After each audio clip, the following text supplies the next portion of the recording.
नमस्कार, मैं मीनू। आप देख रहे हैं बिहार ब्रेकिंग। आज हम बात कर रहे हैं दीघा विधानसभा क्षेत्र के राष्ट्रीय सहयोग पार्टी की प्रत्याशी लीना प्रिया जी से। आपको हम बता दें कि लीना प्रिया जी पेशे से एक शिक्षिका हैं और इन्होंने पहली बार दीघा विधानसभा क्षेत्र के वर्तमान विधायक संजीव चौरसिया के खिलाफ अपना ताल ठोक दिया है। आइए उनसे मिलते हैं और उनसे बात करते हैं कि आखिर वो दीघा विधानसभा क्षेत्र के लिए क्या करने वाली हैं। मैम, स्वागत है आपका हमारे चैनल में।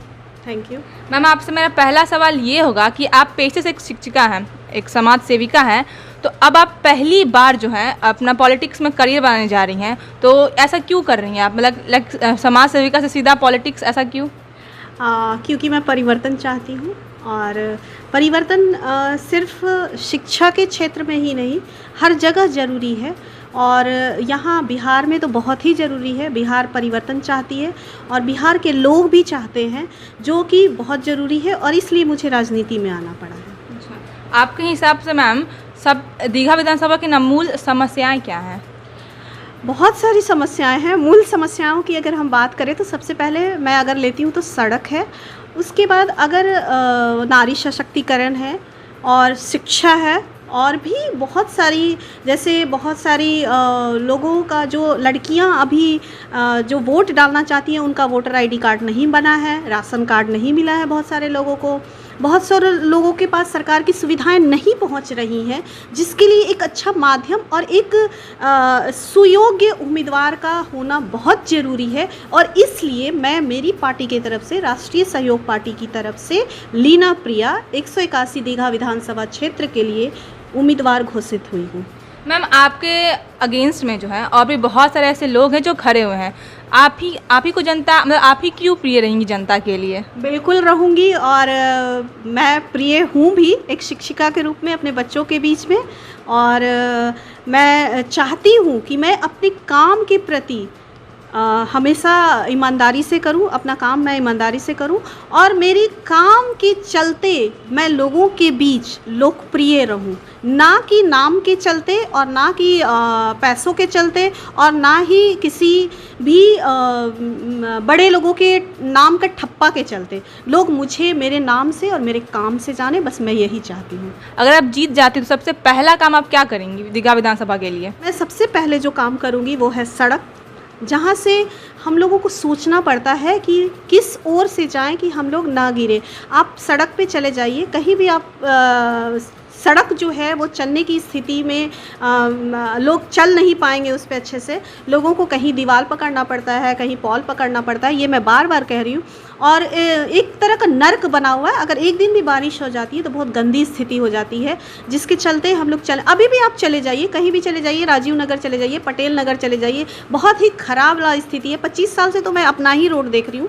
मैं स्कूल में पढ़ाती हूँ, मुझे बस पकड़ने के लिए चल के जाना पड़ता है और मैं बता नहीं सकती हूँ कि मुझे क्या क्या सामना करना पड़ता है। सुबह में मैं डरते डरते निकलती हूँ और डरते डरते अपने बस स्टॉप तक पहुँचती हूँ।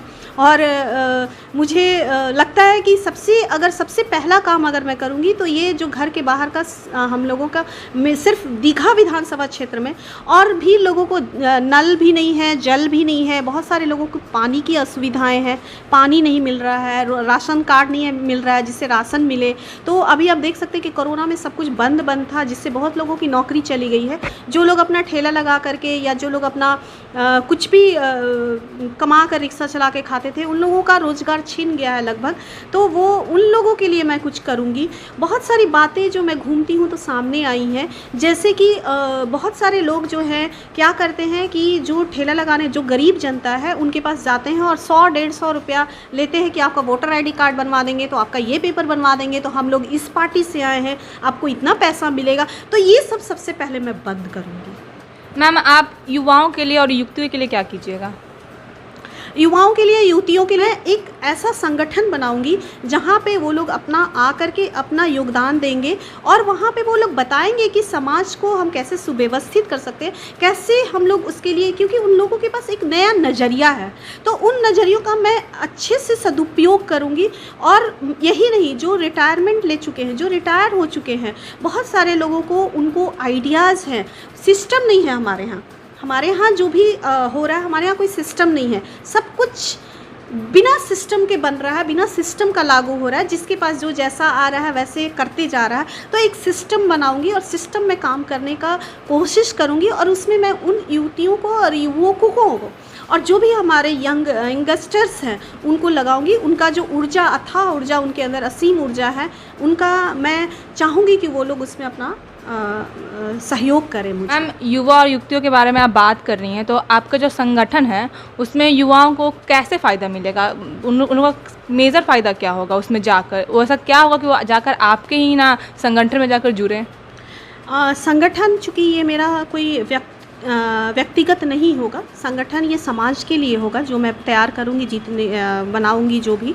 और फ़ायदा ये होगा कि वो जानते हैं कि कहाँ किसको दिक्कत हो रही है, और एक युवा वर्ग जो हमारा है बहुत बड़ा है, और जैसा कि मैं आपको बता रही हूँ कि वो ऊर्जा से भरपूर है, और उनको पता है कि कौन सा काम कैसे करना चाहिए, क्या करना चाहिए, कहाँ पे दिक्कतें आ रही हैं। तो वो अपना जो अनुभव है हमारे साथ बताएंगे, हमारे साथ करेंगे, और ये आकर के हमारे साथ जुड़ेंगे जब, तो हम सब मिल करके समाज को सुव्यवस्थित करने का काम करेंगे, जिससे कि समाज जो है वो सुचारू रूप से, चूँकि जो युवा हो चुके हैं और जो बच्चे अभी युवा होने वाले हैं, तो उनको उन कठिनाइयों का सामना नहीं करना पड़े। तो इसलिए मैं चाहती हूँ कि उन लोगों की मदद लूँ जो हमारे युवा हैं और जो युवती हैं और जो भी अनुभवी लोग हैं, मैं उन लोगों का सहयोग लेकर ही आगे बढ़ूँगी। मैम, जहाँ तक सहयोग का बात है तो इंसान सहयोग तब करता है ना जब उसका फाइनेंशियल कंडीशन ना स्ट्रांग रहे। अभी आपने कहा कि पेंडेमिक के कारण ना ऐसे बहुत सारे लोग हैं जो बेरोज़गार हो चुके हैं। तो अगर युवा युवतियाँ, अगर उनको एक जगह मिल जाए जहाँ पे वो ना मतलब अपने आप को ना एम्प्लॉयमेंट अगर ना उनको मिल जाए, तो फिर वो आकर आपके संगठन में क्यों जुड़ेंगे? क्योंकि हर एक इंसान एक फाइनेंशियल फ्री होना ही चाहता है। और जहाँ तक समाज सेवा की बात है तो समाज सेवा में वही लोग जुड़ना चाहेंगे ना मेरे ख्याल से, और जो ना एटलीस्ट ना फाइनेंशियल फ्री हो। इसके बारे में आप क्या कहना चाहेंगी? हमारा संगठन जो तैयार होगा, आप सही कह रही हैं कि वो फाइनेंशियल, तो बहुत सारे जो हमारे युवा वर्ग हैं आज बैठे हुए नहीं हैं, पढ़ाई करके वो लोग आगे जा रहे हैं, लेकिन बहुत सारे आप देख सकती हैं कि स्ट्रगलर हैं, बहुत सारे लोग स्ट्रगल कर रहे हैं।